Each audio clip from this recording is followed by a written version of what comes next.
All right. Welcome back, everyone, to week number 4 of the Beyond Medication series, Beat the Freeze. I am joined again by Dr. Nate Coomer from the Parkinson Fitness Project. My name is Jen Gillick. I'm the program director here at APDA Northwest. We have been together for 3 weeks now. So this is the fourth and final week. And in this session, we're going to talk about real world application and kind of pulling it all together. Remember, I will send out these resources to you in an email. I'm going to put links to every single one of the videos, as well as the PowerPoints that we have used. So let's take it away, Nate. I'm going to disappear again. And thank you again for being here. And thank you to all of you who have come back for this presentation. You're up. I've got to unmute myself. Now I'm on. Thanks a lot, Jen. This is really neat. I think there's 45, 44 of you in here. You guys have put in a commitment. 4 weeks is, 4 hours of listening to us talk. I give you guys credit. And hopefully it's been helpful. I think today is kind of more of a review about what we've talked about, and then trying to give you some real world kind of applications, or the way we kind of educate our patients when they're working with us on how to apply what we've been practicing in the clinic to real life. So hopefully I can do that today and leave you feeling like you have some options, some things to try, some things to work on at home and in the community. The volume, hon. Oops, can you hear me? Sorry, Nate, I just muted you. You can unmute yourself. I'm back on. Yeah. So hopefully we can do that. I've put together some slides that's going to be a little bit of repetition of what you've already heard, or reinforcement, and then talking through some of these ideas that we've already talked through, and then how to kind of progress them and push them forward in the real world. So I am going to share my screen. I'm going to share my untitled presentation, and then I'm going to put the slideshow up. Let me start from the beginning. And here we go. So kind of putting it all together today, like we talked about already, just to review. Freezing, when people freeze, there's a lot of things at play. It's not just a physical problem. Oops. Y'all hear me okay? It's not just a physical problem. It is a mix of anxiety and cognitive factors. There's usually kind of a feeling of being hurried, or feeling pressed to get the steps out, or a heightened nervous system response when we do get stuck, and that brings on anxiety. I was just talking to a patient today about that same exact feeling, and they described it perfectly. They said, yeah, it just feels like my blood pressure's rising as I can't get these steps out. And so it makes things harder and harder when we're feeling stressed. There's impaired visual spatial awareness. Our depth perception sometimes changes with Parkinson's disease. Our ability to judge distances effectively and maneuver our bodies as we normally have without thinking about it the rest of our life becomes impaired. And so sometimes getting close to, for instance, getting close to the seat. Sometimes the steps are fine, and then all of a sudden, as we get closer and closer, those steps start to get shorter and shorter. It's like we are scared we're going to run into the object we're going to, or the doorway. And so we start taking these smaller steps, and usually that's paired with us reaching out to grab onto the seat or the chair or the doorway.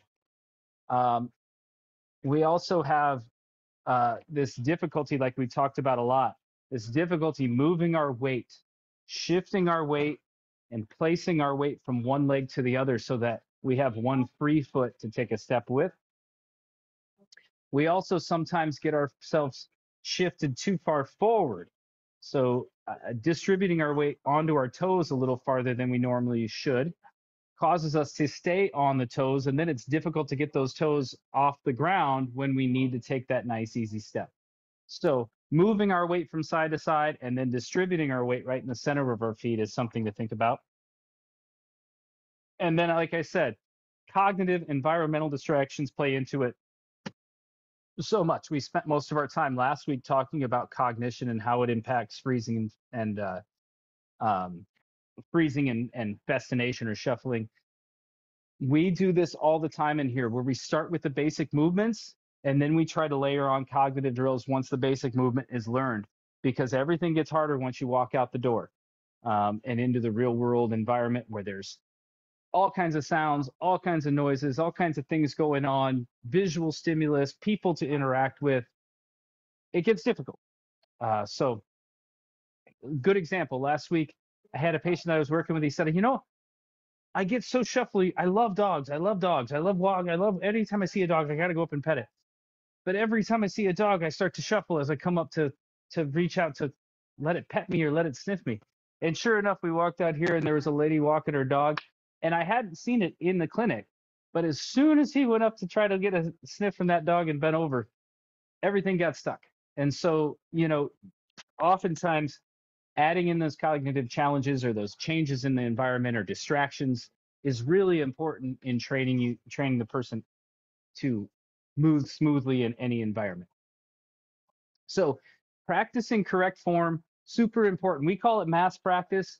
There's lots of research to show that mass practice of big movements, amplitude training, big exercise helps to retrain our brain to think about moving bigger in the real world, and we need to practice it over and over and over again. But we talked about a few things you can do. This is kind of applying it to your normal life, not just in your exercise, but in your daily life. You have those areas generally that you tend to freeze. Maybe it's when I step into the kitchen, when I walk down a certain hallway, every time I go to turn in the bathroom, when I stand up at night and go to the restroom in a dark lit area. That's when we need you to remember a few things that we've talked about. Number one, stop. Controlling that anxiety starts with you taking a step back or just finding your balance in standing when you start to feel freezing coming on. Stop. And when I say stop, I mean find your weight in the middle of your feet. Stop trying to take a step. Stop trying to force the issue. Stop.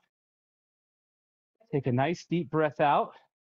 We know that inhibits our nervous system and that helps us relax.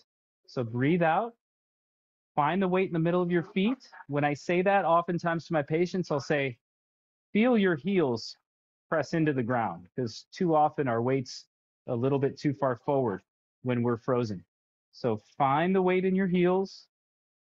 Separate your feet. Take a step apart. Oftentimes people have trouble taking a forward step, but when I ask them to just take a step sideways and separate their feet, that's no problem. And sometimes that's all they need to unleash their ability to weight shift, and then they're off and running again. So stop, shift the weight back onto the heels, breathe, separate your feet. And then if you're not there yet, start to feel the weight shift, like you're lifting, you're just marching in place. If that still doesn't work, then a mental cue of 1, 2, 3, go. So you're kind of counting down. Some people will count down 5, 4 with every weight shift. 5, 4, 3, 2, 1, go. And you don't have to say it, but you can be thinking it. And actual research has shown, this is crazy, but actual research has shown that those mental cues really kick our motor system into overdrive and get us out of that rut. We need to practice this at home. And it needs to be practiced regularly so that we start to create positive feedback loops, start to gain some control over this issue that sometimes we can feel so helpless with. You need to we really want to impress on you that slowing things down. If you try to force your way through it, you're just going to continue to freeze more and more and more throughout the day. So we're trying to practice this in those areas that we know we have trouble with. If every time I stand up out of a recliner, I freeze, this is when I need to practice those things. I'm going to stand up, I'm going to stop, feel my heels, breathe, nice deep elongation of my exhalation, separate my feet, try to feel my weight move from side to side, and then count down if I'm still having trouble. Ways to improve our steps. We can use, we've talked a lot about using visual cues. We can use those visual cues in the real world, like as little cheats.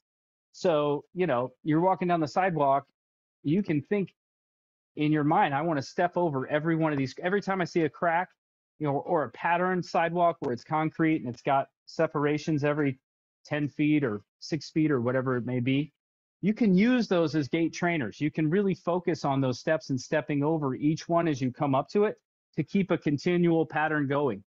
A lot of time freezing happens when we change our pattern or we vary our pattern of stepping in anticipation of maybe going through a doorway or stepping onto a different colored surface or going into a different room.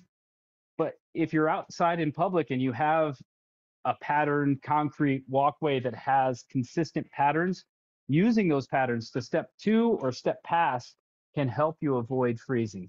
Tiles and patterns on floors. So if it's a carpeted floor and it has a unique pattern to it, or you have tiles that are you know, patterned throughout your, I'm thinking of like the black and white tiled in some kitchens or diners or things like that.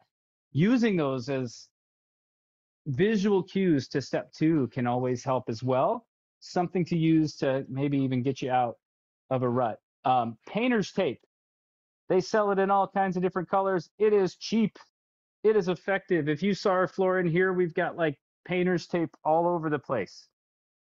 Nobody's going to trip on painter's tape. So it's a nice visual cue for you to try to step over without having any, you know, safety issues. You can put this anywhere in your house. I have people that put it down all kinds of places. And you can even put it down like in a hallway. You can measure it out 1.5 feet, you know, distance apart is about a normal step length. So if you want to space it out throughout a hallway or a normal area where sometimes you have trouble, you can use those visual cues to step two and improve your stepping. And that mass practice of good stepping is what we're really looking for to make brain change. Metronomes. There are, I think Jenny talked about it, but there are free metronome. If you just go to App Store and look at free metronome apps, you can easily download some for free and just set it up on your phone. Set it up for a regular cadence.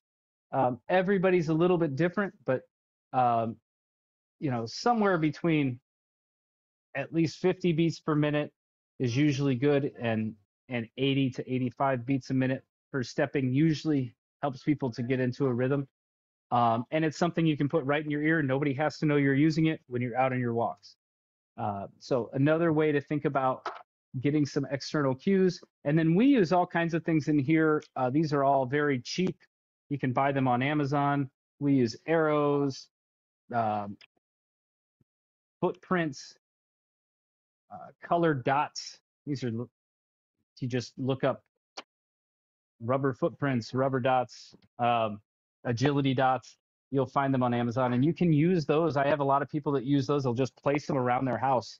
And they have to step to them from one room to another. So different ways to use visual cues. I know we talked about it a little bit, but they are very effective.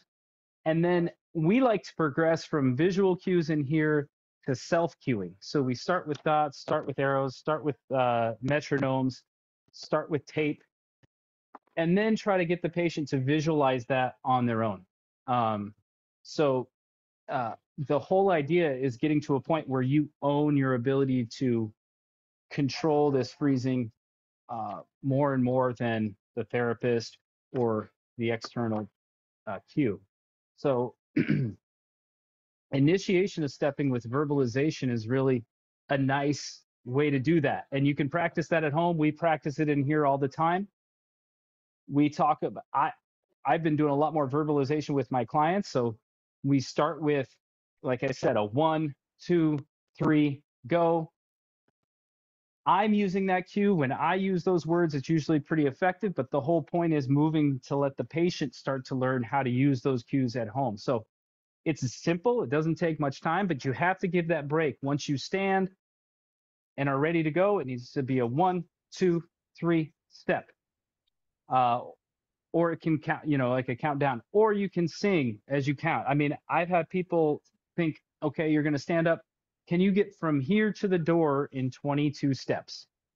Any cue. How many steps do you think it'd take you to get from here to the other side of the room? They make a guess. We set that goal, and then we count our steps. Counting steps can be extremely effective. You're giving yourself a beat, you're giving yourself a rhythm, and you're giving yourself a goal to get from one side of the room to the other.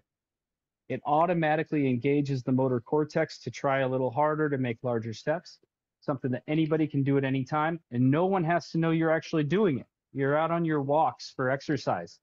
I'm going to step from here to the next telephone pole, to the next mailbox in 75 steps. And now you're counting, you're giving yourself a rhythm, even if it's in your head, and it can be very effective at keeping you taking those long quality strides. I can't turn the damn thing up. So then we have turns. Turning can be a whole totally different area of difficulty.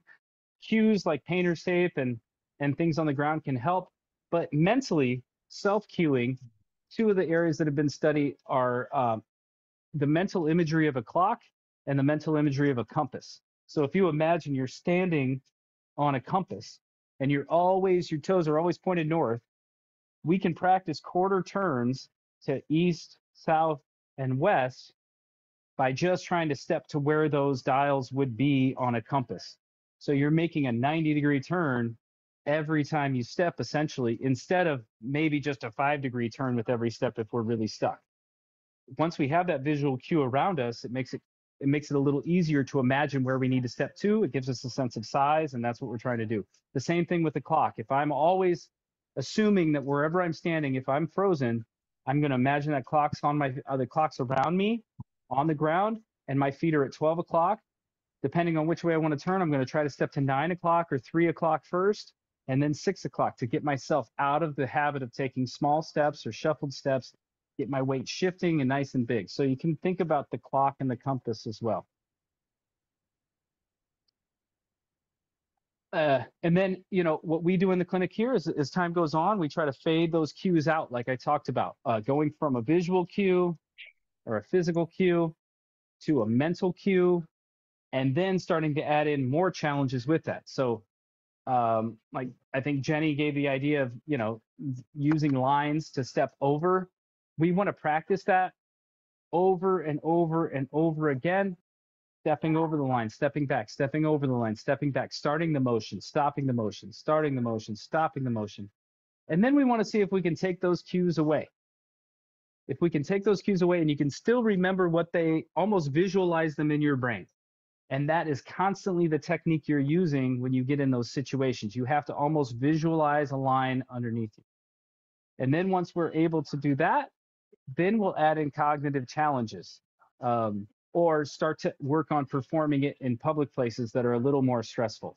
So there's this periodic kind of flow where we need to be kind of starting with the basics, getting that quality of movement down, and then taking a little bit away slowly, slowly, slowly.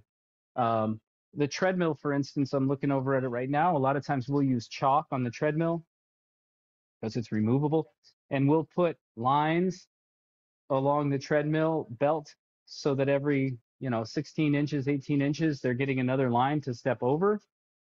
And so they can train on a treadmill, taking a lot of big steps with those visual cues.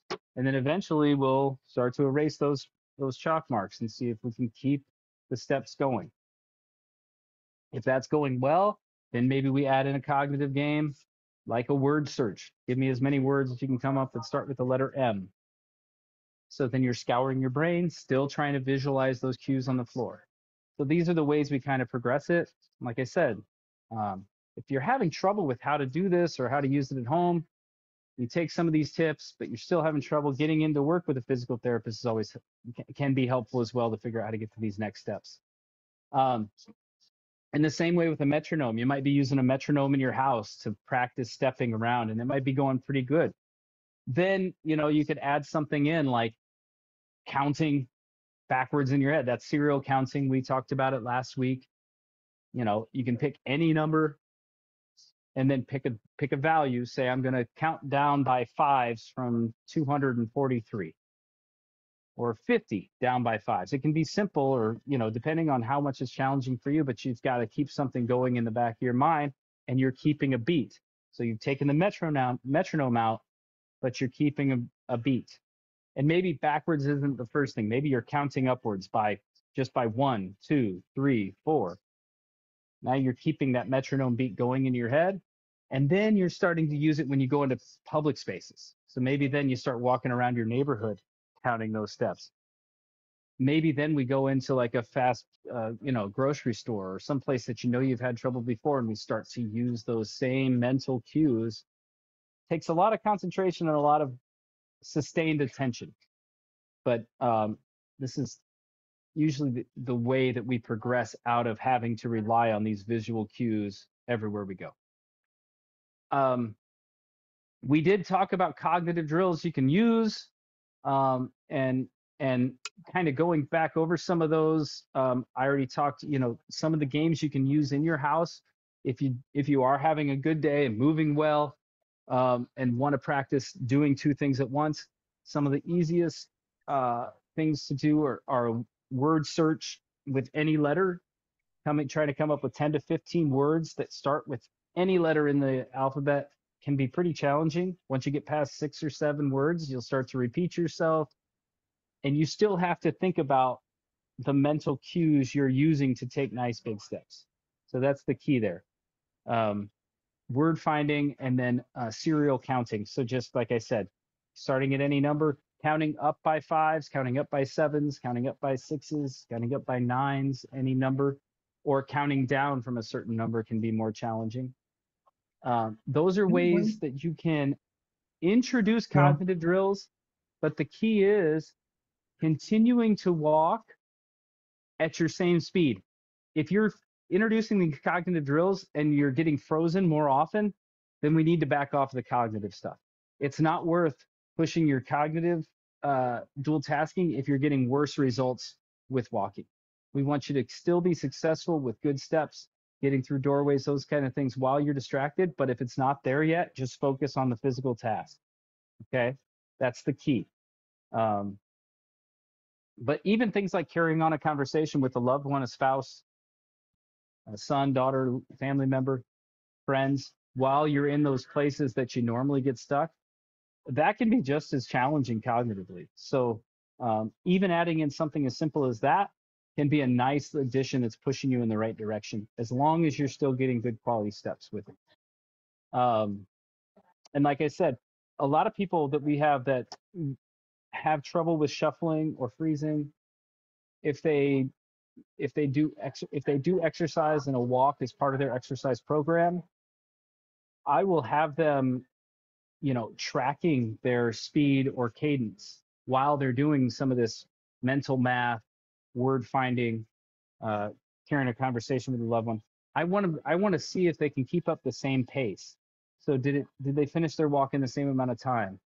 Some of them track their walking on their health app on their phone or on their Apple Watch. They can see how many steps they took over the course of that. I want them to take the same amount of steps as they would if they weren't using any cognitive dual tasking. So that's kind of the idea, is I want you to practice walking, just focusing on your steps and mental cueing, and 1, 2, 3, 4, 5. Oh, Jenny's here. Jenny just walked in. She wants to say hi. See, she didn't leave us. You got a couple ways. So trying to see if you can do, or if you're on the bike and you're doing cognitive drills, trying to see if you can keep up the same cadence, the same RPMs while you're thinking as when you're not. Classes that incorporate yoga, cognition, sequencing, patterning, having to follow an instructor and complete 1-step, 2-step, 3-step, 4-step. Those would be things like yoga, Zumba, dance, boxing, music lessons.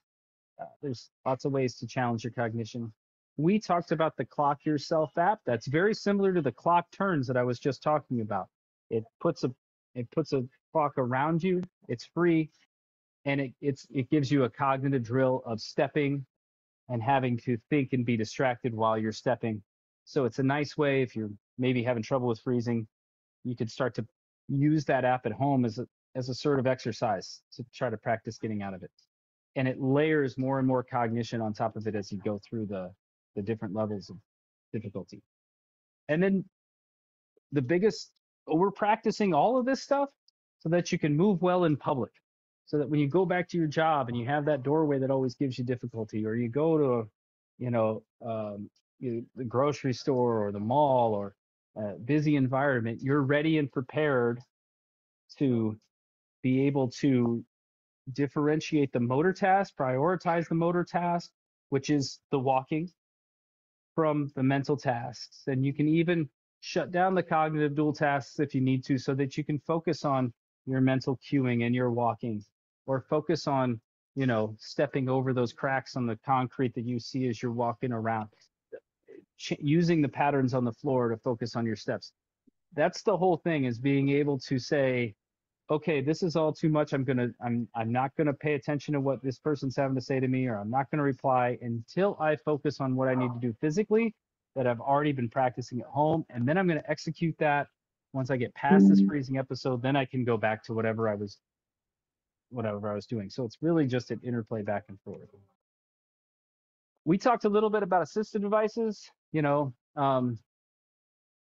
Some people need to rely on those visual cues and those tactile cues or those auditory cues to help them get past that first step. I always remember one of my first patients with Parkinson's when I moved out here to Seattle. He had a laser pointer.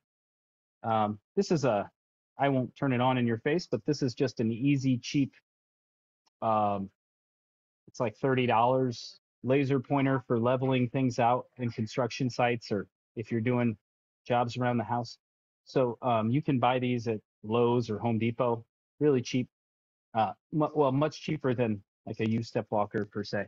And I've had people zip tie these to their cane, zip tie them to their walker so that they get a nice line on the ground, and they can just try it out and see if it works, to give them that visual cue that they're looking for to help them pass those episodes. Some people really rely on these. My first patient, he had a laser pointer like a teacher would have, and he kept it in his pocket. And whenever he froze, he just grab it, hit the ground, and step on the dot, and he was off again. It was a great way for him to control his freezing. But everybody's a little different. So there are U-step walkers. Those have been around for a long time. And U-step canes, which are a little bit. They both kind of work with a laser pointer. As you put the pole down of the cane, the laser lights up and gives you a line to step over. There's the laser on the U-step walker. You can just turn it on and it's always there. It also has a metronome auditory feature. The pros of it, it's nice. You get that visual cue. They're also very expensive, and the walkers can be pretty bulky. So, like getting them into and out of a car is a job, and can be a lot on the spouse or the loved one. And so oftentimes I do have to say that we have a few people that use them regularly coming in and out of the clinic, but most people just use them at home because they're such a big, bulky apparatus, especially the walker. However, it's very sturdy. The brakes work very well, and people feel confident that it's not going to get away from them. So those would be the pros and cons to the U-step. But you can do cheap things like I mentioned to see if maybe something like a U-step would be helpful for you or your loved one. We'll tie a resistance band, just a simple resistance tubing like you'd see at any therapy clinic. I forgot to grab one. I don't see one lying around, but we'll tie it around the base of the walker of any walker. So I'll show you really quick here. Hey, Jenny, can you throw me the green band? The one, yeah. So I've got a handy dandy walker here. Thanks. See if I can get it in the view. So yeah, you can see that. And a lot of times we'll just tie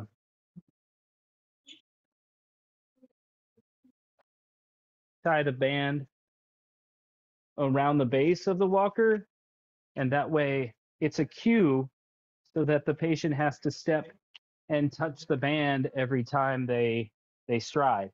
Now we cut off all the slack, make sure it's nice and tight, and it's just a way to trial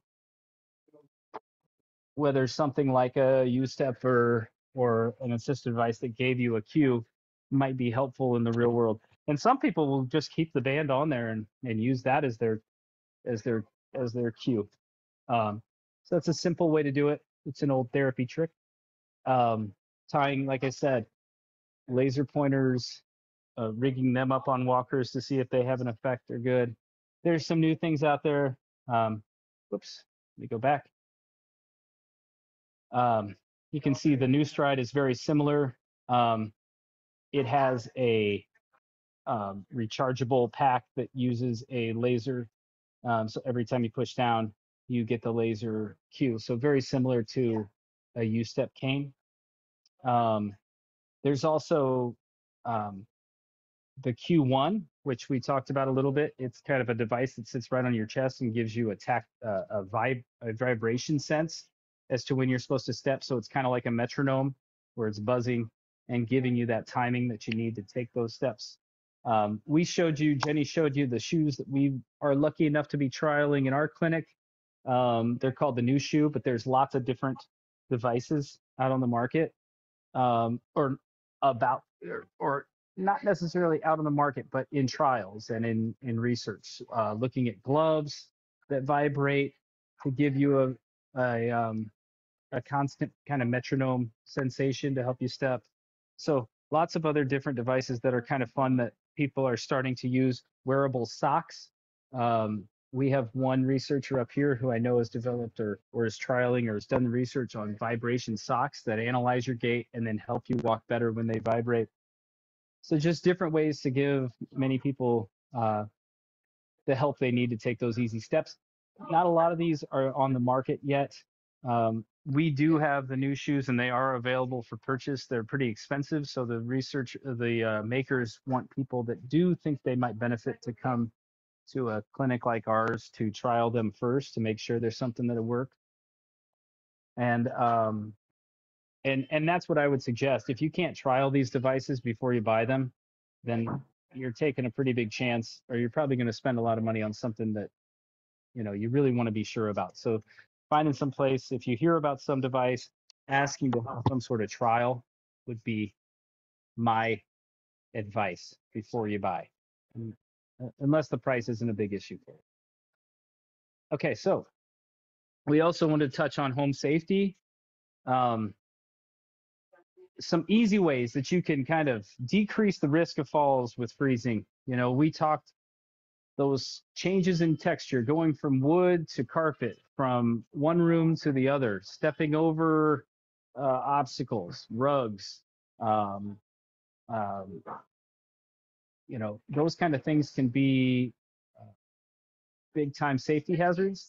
And we try to teach our patients, first off, let's get rid of that. That's an easy way to make the ground clear, even, level, and you don't have to worry about any tripping hazards. So removing throw rugs, clearing out clutter, making more space in hallways so you have a wider space to move through, using night lights at night so that you can have the lights off but still see clearly where you're going to when you wake up. That's when a lot of people have those freezing episodes because they're, number one, they probably haven't taken their meds in a while, they're groggy. So giving yourself at least a visual to see where you're going is important. And then we have to prioritize. Like I said, I brought up these cognitive drills, but not everybody can use them. Not everybody is at a level where we need to be implementing those. You should not try them unless you're already learning how to step with good quality. But if we need to decrease dual tasking to avoid risky situations, then that's what we do. There's many patients that we say, listen, when you're out for your walk, you have to be focused on nothing other than your walk. I mean, no talking to other people. You can stop, talk to your neighbor, and then let them know that you're going to start working on your walking again.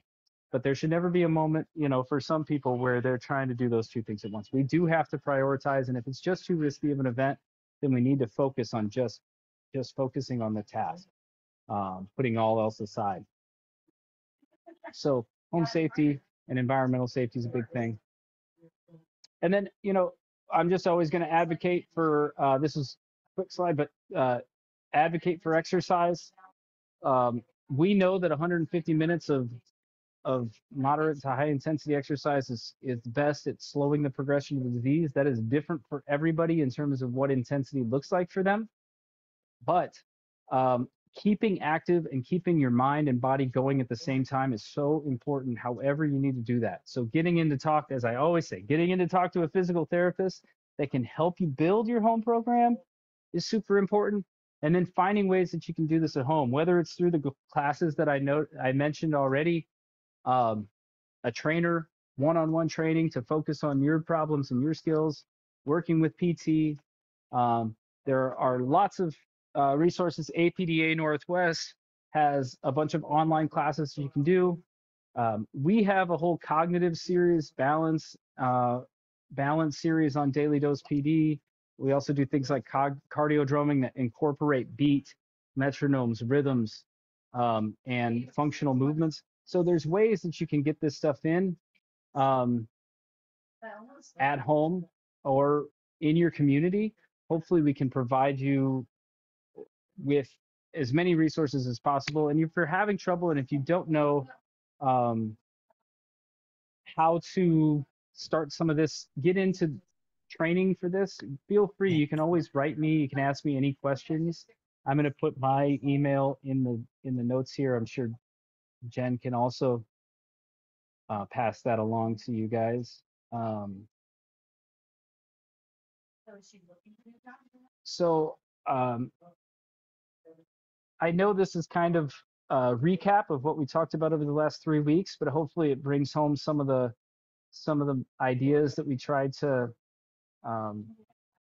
let you guys know about in the first few weeks, and you feel like you can take some of what we said, some of the ideas that we've said, and move forward working at home. So I'm going to talk about a few of the questions.